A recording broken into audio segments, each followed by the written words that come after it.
Bom, então vamos começar essa nossa oitava aula dessa Masterclass, que a gente então tá, lembrando sempre, estamos tratando sobre o kick drum, né? O tão falado e, e tão debatido kick drum, né?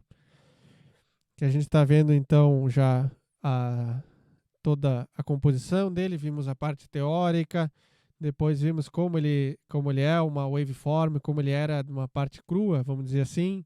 Depois vimos aqui, trabalhamos com relação à modulação do pitch, né? Como a onda saiu de uma mera sine wave para então ter alguma característica mais parecida com o kick. Depois a gente trabalhou o envelope do amplificador, do volume do kick, que a gente então chegou já aos três componentes principais que um kick precisa ter: um ataque percussivo, um corpo e uma cauda, né?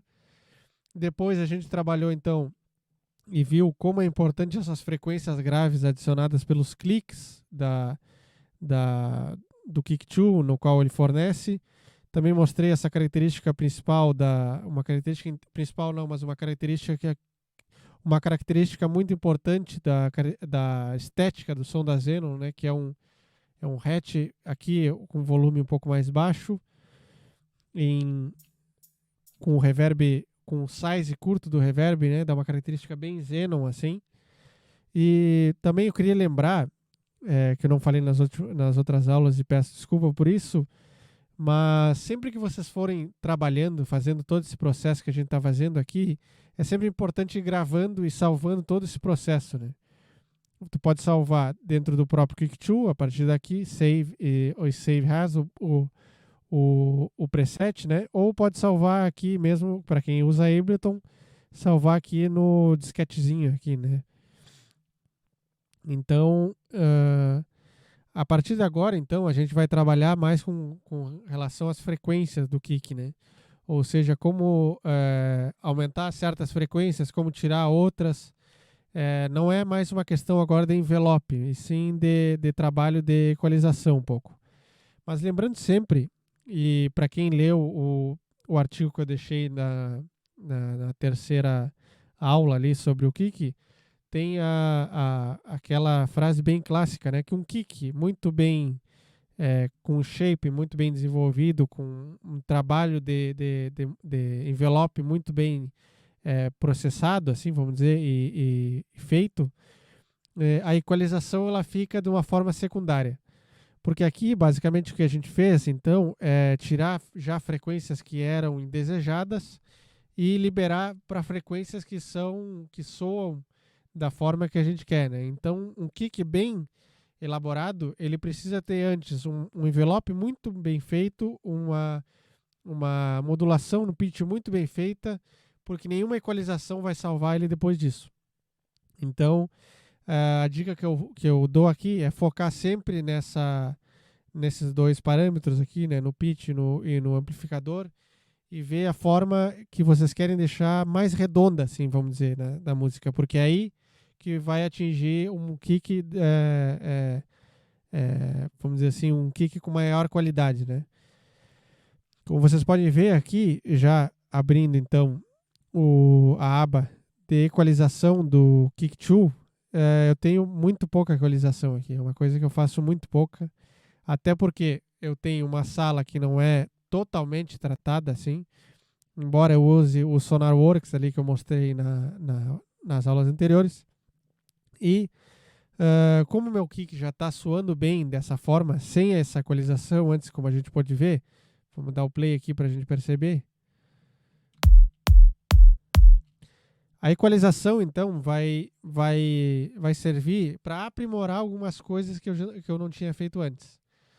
Por exemplo, aqui no Kick 2, então, a gente, com essa aba de equalização, a gente tem 4 pontos, né? Ou seja, grave, médio, grave, ou vamos dizer, subgrave, grave, médio e agudo. Então,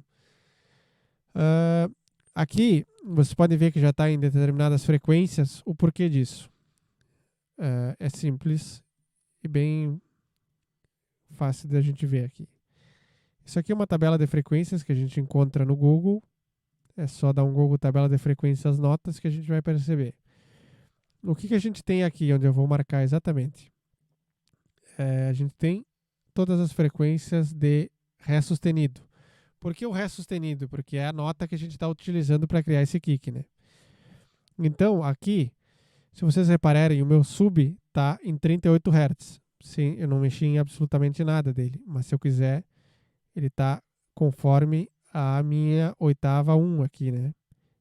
Reparem, oitava 1, 38 Hz. Depois, aqui eu tenho um pequeno boost aqui na segunda harmônica, que chama, que é o 73 Hz. Porque 73 Hz, que na verdade seria 77 aqui, mas eu estou no espectro, então vou botar 77 só para ficar mais claro aqui. Então eu tenho esse boost no 77 Hz, né, que é o porquê disso. Porque geralmente, se a gente for pegar, vamos fazer uma reconstituição meio um pouquinho para trás, se a gente for pegar os primeiros Psytrances, assim, como a gente não tinha uma tecnologia tão avançada de softwares e etc., os kicks, eles geralmente tinham uma presença muito forte no 100 Hz ali e no entorno, né, no espectro dos 100 Hz ali. Por isso, aqui no 77, a gente pode encontrar um punch muito maior do que o 38. Vamos supor aqui, ó, eu vou dar o play nesse aqui, que é o kick example, né? Aqui example. E reparem, vamos primeiro só notar a diferença de um para outro, que vocês vão ver que é sutil, mas é perceptível. Sem equalização. Agora, com a equalização. Repara que ele tem uma presença um pouco maior, né? Um pouquinho em determinadas frequências. E é justamente isso que eu estou falando com relação ao boost no 77. Primeiro eu vou tirar o low aqui para a gente ver o que acontece. Dar o play aqui junto com o hatch, né? Porque já faz parte do nosso kick. Repara que já estou perdendo sub. E aqui eu estou tendo um problema por causa do meu... Agora sim. Pela qualidade do corte aqui.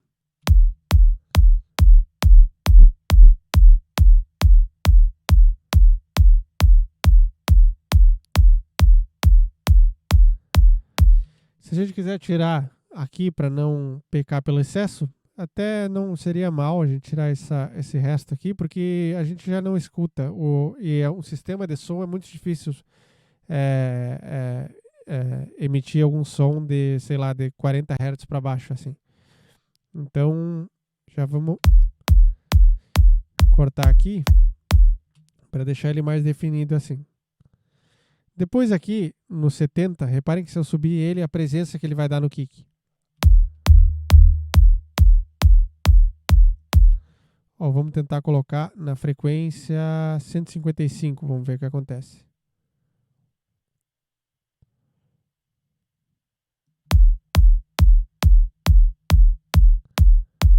Reparem que ele ganhou um punch maior também aqui, né?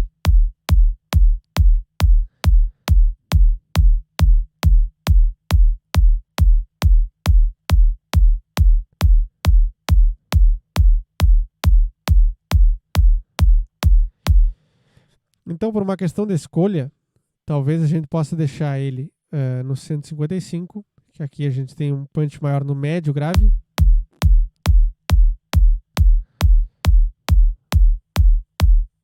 Ou um leve boost ali no 78, que é a harmônica fundamental dele, né? Para não ter que fazer isso quando chegar na hora do processamento. Ele já sair assim, já de fábrica, vamos dizer, né? 78. Aqui, na frequência médio aguda, eu tirei então um pouquinho aqui para não ter essa presença muito maçante assim dessa presença média, né? Vamos ver, ó. Essa coisa que fica bem instalada assim, né?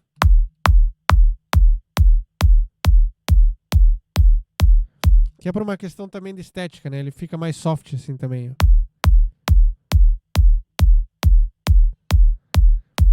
Então eu gosto bastante de deixar essa estética não tão, o kick não tão na cara, assim, mas percussivo ainda que sim, né?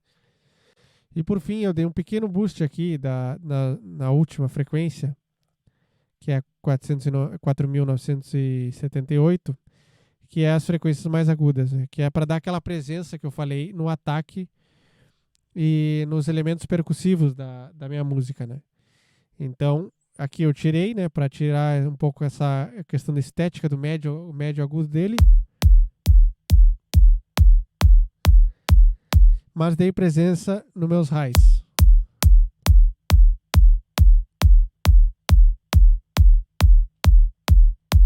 Para ele ficar com um shape que eu gosto bastante, né, que é o que representa mais a característica do meu som, assim.